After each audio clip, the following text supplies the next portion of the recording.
இரட்சகராகிய இயேசு கிறிஸ்துவின் நாமத்தினாலே உங்களுக்கு என்னோட அன்பின் வாழ்த்துக்கள். இன்றைய நாளின் தியானத்துக்காக தேர்ந்து கொள்ளப்பட்ட வேத வசனம் அப்போஸ்தலர் நடபடிகள் 5வது அதிகாரம் 39வது வசனம். தேவனால் உண்டாயிருந்ததே, ஆனால் அதை ஒழித்துவிட உங்களால் கூடாது. தேவனுடைய போர் செய்கிறவர்களாய் காணப்படாதபடிக்கு பாருங்கள் என்று கமாலியேல் ஆலோசனை சங்கத்தாரிடம் சொன்னான். உயிர்த்தெழுந்த ஆண்டவராகிய இயேசு கிறிஸ்துவின் வார்த்தையின்படியே சீடர்கள் எருசலேமிலே காத்திருந்தபோது பெந்தெக்கோஸ்தே நாளிலே வாக்குத்தத்தம் பண்ணப்பட்ட பரிசுத்த ஆவியானவரால் நிரப்பப்பட்டு வல்லமையினாலும் வரங்களினாலும் நிறைந்தவர்களாக பிறவி முடவன் நடக்கும்படி தேவனுடைய வல்லமை செயல்பட்ட போது பிரதான ஆசாரியரும் வேதபாரகரும் மூப்பர்களும் சீடர்களுக்கு விரோதமாக எழும்பி அவர்களை கொலை செய்ய திட்டம் பண்ணினார்கள்.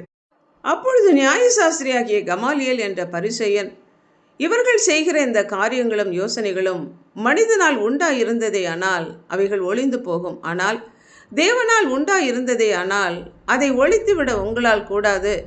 தேவனோடு போர் செய்கிறவர்களாக காணப்படாதபடி எச்சரிக்கையாக இருங்கள் என்று தகுந்த ஆலோசனையை கூறினான்.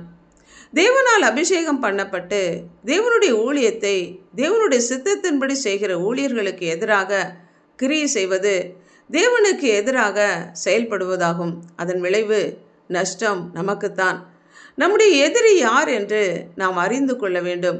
அறியாமை என்கிற இருளினாலே தேவனுடைய யுத்தம் பண்ணாதபடிக்கு தேவ ராஜ்யத்துக்கும் தேவனுடைய பிள்ளைகளுக்கும் எதிர்த்து நிற்காதபடி நாம் கவனமாய் செயல்பட வேண்டும். தேவனுக்கு கீழ்ப்படிந்து இருக்க வேண்டும். பிசாசுக்கு எதிர்த்து நிற்க வேண்டும். தேவனுடைய ஜனங்களுக்கு எதிராக செயல்படுவது பிசாசுடன் சேர்ந்து அவனுடைய சேனையோடு இருந்து அவன் சார்பிலே தேவனுக்கு எதிராக செயல்படுவதாகும். தேவனால் தெரிந்து கொள்ளப்பட்டு தேவனால் அபிஷேகம் பண்ணப்பட்ட மோசேக்கு எதிராக எண்ணெயும் யம்பரையும் செயல்பட்டு சத்தியத்துக்கு எதிராக எதிர்த்து நின்றார்கள். தாத்தானும் அபிராமும் மோசேக்கு எதிராக செயல்பட்டு இயற்கைக்கு அப்பாற்பட்ட விதத்தில் தங்கள் குடும்பத்தாரோடு கூட பாதாளத்துக்கு இறங்கினார்கள். மோசேக்கு எதிராக பேசின அவனுடைய சகோதரனும் சகோதரியும் தேவனால் கடிந்து கொள்ளப்பட்டு தண்டிக்கப்பட்டார்கள். தேவனுடைய ஆலோசனைகளை கேட்டு அதன்படி நடக்க அழைக்கப்பட்டவர்கள் நாம். அறுவடை மிகுதி, ஆட்களோ கொஞ்சம். எஜமான அறுப்புக்கு அநேக ஆட்களை அனுப்பும்படி வேண்டிக் கொள்ள வேண்டிய நாம் தேவ ஊழியர்களுக்கும் தேவனுடைய ராஜ்யத்துக்கும் எதிராக செயல்படாதபடி ஜாக்கிரதையாக இருப்போம்.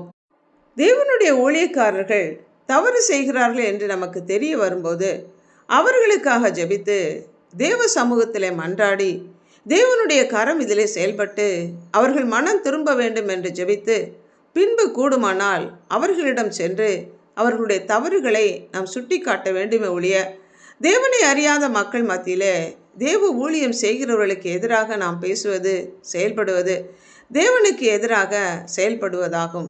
நம்முடைய பேச்சு நடவடிக்கைகள் எப்படி இருக்கிறது யோசித்து பார்ப்போம். ஜெபிப்போமா. எங்களை உண்டாக்கின அன்புள்ள ஆண்டவரே, தேவனால் அபிஷேகம் பண்ணப்பட்ட ஊழியர்களுக்கு விரோதமாக நாங்கள் செயல்படாதபடி தேவனுக்கு எதிராக யுத்தம் பண்ணுகிறவர்களாக காணப்படாதபடி தேவன் எங்கள் எதிராளியாக மாறாதபடி நாங்கள் ஜாக்கிரதையாக செயல்பட எங்களுக்கு கிருபை தாங்க. பிசாசுக்கும் அவனுடைய தந்திரத்துக்கும் எதிர்த்து நிற்கவும் தேவனுடைய ராஜ்யம் கட்டி எழுப்பப்பட தேவனுக்கு கீழ்ப்படிந்து நடக்க எங்களை அர்ப்பணித்து இயேசு கிறிஸ்துவின் நாமத்தினால் ஜெபிக்கிறோம் பிதாவே. ஆமென்.